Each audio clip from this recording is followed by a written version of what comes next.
Tonight on P&G Weekly, joining us from the afterlife, an interview with the ghost of Jeffery Epstein.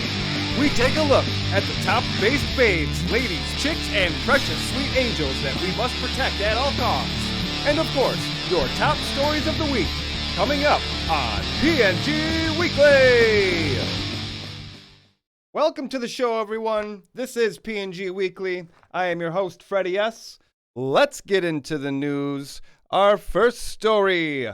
President Trump has brokered the first phases of a peace deal between Israel and Hamas, with a ceasefire taking place last week, along with hostage and prisoner exchanges between both parties. President Trump has been begging for a Nobel Peace Prize since ending several conflicts that were likely started by the president's actions or lack of action in some cases. He may now get his wish for the coveted prize, but gonna happen next year because they gave it out to this lady instead. Womp womp. Ana Kasparian and her new stand-up tour. Ana Kasparian has shocked the world last week with a few minutes from her new stand-up special that she has been working on. And by all accounts, she is going to make quite a splash in the stand-up world with this new half hour. She mixes political humor with some amazing impressions, such as her evil villain Larry Ellison impression seen here. Be sure to show her your support when she comes to a city near you. Halloween on the horizon. With only a few weeks until Halloween, Spirit of Halloween is back with the hottest costumes of the season and reporting record sales. It seems that even the newly elected Mexican president is getting in on the fun, seen here sporting her new creepy witch costume. Absolutely terrifying. Columbus Day, an actual holiday. President Trump took time out of his busy day and signed a proclamation declaring Columbus Day was indeed a real holiday, and had the following to say. He discovered America is what he did. He was a brave Italian explorer, and in this house, Christopher Columbus is a hero and a story. We're back, Italians. MTG on the Tim Dillon Show. Extreme right-wing fascist Marjorie Taylor Greene appeared on a controversial episode of the Tim Dillon Show that was released last Saturday.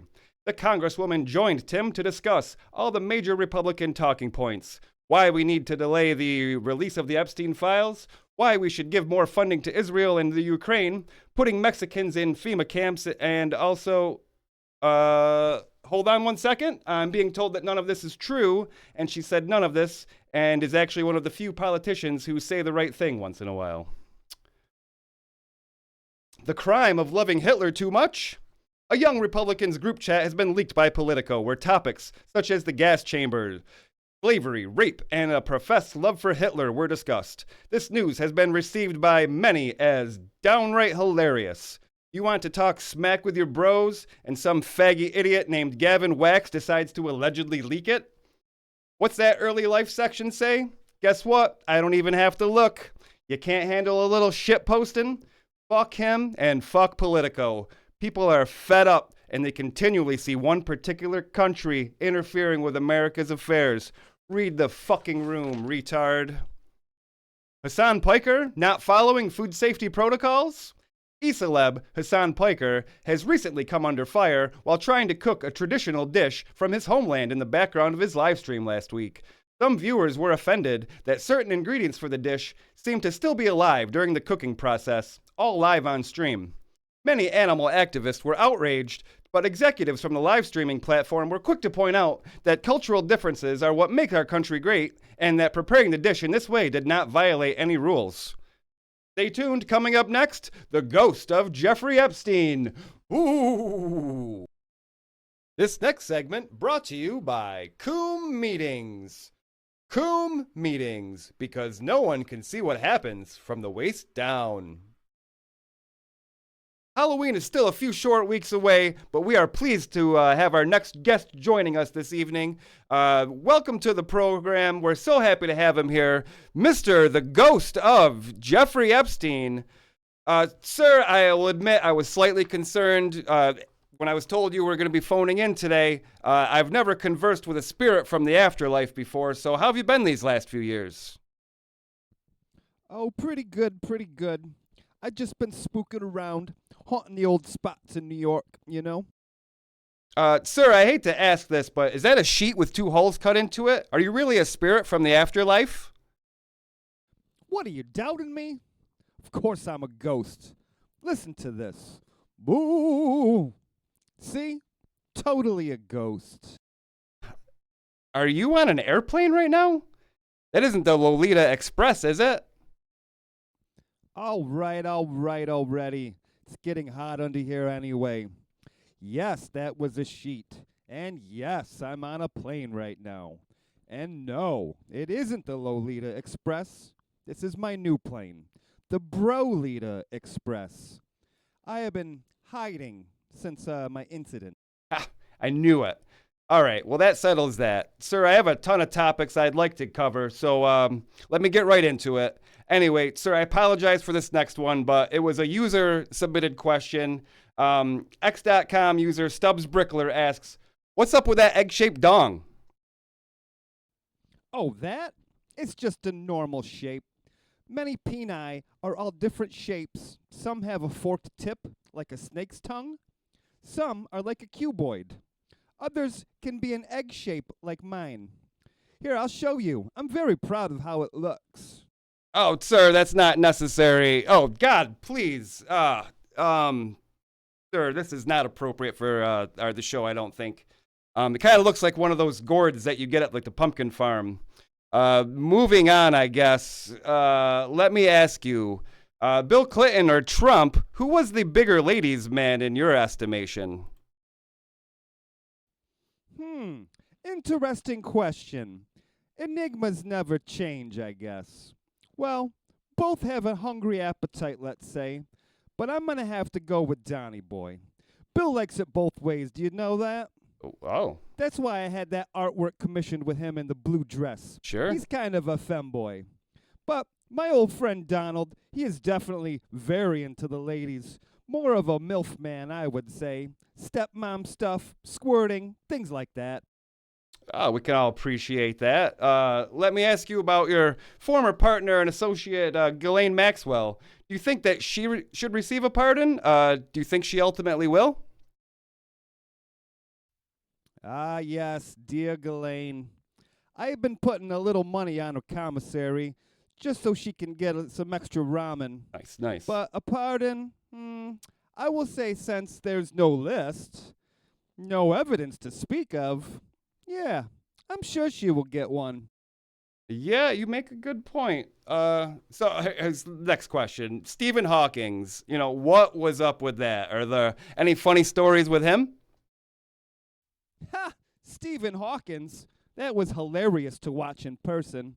Yeah, we mainly just brought him down there for the lulz. He would just be kind of laying there, drooling a little, while we had the girls rub all over him. It was really funny. It was all Elon's idea to bring him. Well, that's kind of morbid. Moving on, so what are your thoughts on journalist Whitney Webb? She's done a ton of investigating on you and your dealings, along with some of your various scientific funding and research that you were connected with. Oh, that is one piece of work. Slander, blood libel, and anti-Semitism. Yep. All of it. And to boot, she looks like Velma from Scooby-Doo. Oh, I would sacrifice her in the pit of despair if I had half the chance. But she never leaves the house. Oh, all right. Well, some claim that you worked with domestic and foreign intelligence agencies, Mr. Epstein. Tell me, who did you really work with? Well, I worked for many people and companies and agencies. Sure, of course, yeah. Let's see here. There was KFC, Blockbuster Video, State Farm, White Castle, Radio Shack, Toys R Us, Interesting. Okay. Outback Steakhouse, Buc-ee's, Food Lion. There was Sheetz, Nice and Easy, a couple of cell phone stands in the mall. Yeah, many companies, but intelligence agencies? Let me think. Oh, hang on a second. We're about to load off the plane. One sec. Oh, okay, sir, no problem. Okay, looks like you're back with us, maybe. Are you there? Okay, I'm good now. Oh, I knew it. You're back on the island. It looks really nice there. Speaking of which, Thomas Massey recently had a list of descriptions of persons that came to your island and may have partook in some funny business, we'll say. Are there any interesting or fun names that you can tell us that came to the island to visit you? So many. I could go on for hours. But yeah, this one time I brought. Sir, hello, are you there? Sir? Jeffrey? Mr. Epstein? Man, what the hell is it with these interviews? I can't catch a break. All right, stay tuned. Coming up next, the top based babes, ladies, chicks, and precious sweet angels that we must protect at all costs. Welcome to our final segment, where we'll take a look at the top based babes, ladies, chicks, and precious sweet angels that we must protect at all costs. Now, let me preface this list slightly before we begin. My philosophy in general when it comes to political alignment is this. If you say something that I like, well, then I like it. If you say something that I don't like, well, I'll ignore it. Mostly. Unless you are actively trying to hurt me, my family, my interests, or my country, then at that point you are an enemy. But just saying some dumb shit once in a while, not reason enough to disown you completely. We don't punch to the right. Just try to stay based. With that being said, let's simp out for these based broads. First up, the new queen of the block, Ana Kasparian. This lady has been on quite a journey, as we all have, since the olden days of 2016. Sometimes it takes a little longer for some of us, but hot damn, destination reached. Her Larry Ellison villain impression had me spitting out coffee, and I'll watch that clip every time it shows up on my feed. Next up, Candace Owens. Is everything that she says correct? Probably not. Is it hilarious that she made the president of France and his wife sue her for defamation over claims of a hidden pecker on Brigitte? Yeah. Hello, base department. Call holding, line 2. Candio, demanding the dick pics. Next based and beautiful lady is a newer follower on X for me, but I would recommend to give her a follow if you're not doing so yet. Leonarda Joni. She has been consistently hilarious, and this recent parody of Miriam Adelson that she did is pretty great. Go check her out. Grab some tickets if she comes to your area. It was funny shit. Lily Gaddis is a girl I don't know much about. Besides, she dropped an N-bomb with a hard R in Piers Morgan. This is most likely a grift in the highest order, but I laughed at the time. And I needed some actual women to put in this list without resorting to Blair White. So, anyway, moving on. The seasoning queen, Zoe Berry. This woman just made everyone seethe by simply existing. The seasoning police came out in full force after being called out by her, and hilarity ensued. I, for one, would love to sit down to a nice, perfectly seasoned meatloaf dinner with this lovely lady. But also, full disclosure, I have a can of Lawry's seasoning salt sitting on my stove. Don't judge. A little throwback, but I hope she's doing well these days. Candace the Cuck Slayer, Queen of Pole, circa 2016, 2017. I love this girl. I had a lot of empathy for her. Pizzagate was my first red pill, as I'm sure probably many of you watching maybe. It's mind-breaking to swallow that whole bottle at first, but when the reporter was asking questions, Candace let that venom fly, baby. And I hope she's doing better today. Hoping taking her kids to soccer or baking some brownies for the bake sale. We salute you, Candace the Cuck Slayer. Marjorie Taylor Greene. Another perfect example of my philosophy. If you say something I like, then it's good, etc. She's consistently good on many of the top issues, foreign funding being my top one. Some say that she owns a lot of Palantir stock, that she was an unfaithful spouse, that she's backtracking on immigration enforcement. But when you say that APAC must register under FARA, baby, you're speaking my love language. This next one, Tracy Twyman. I'm just learning about her very recently from A recommendation from Kurt Metzger's podcast, Derp with Kerp. But Tracy was a researcher of esoteric knowledge for all of her adult life, researching topics few would ever dare touch. She conversed with a spirit who claimed to be Baphomet using a Ouija board, and then later a spirit who claimed to be Cain from the Bible. I might have the ordering on that wrong.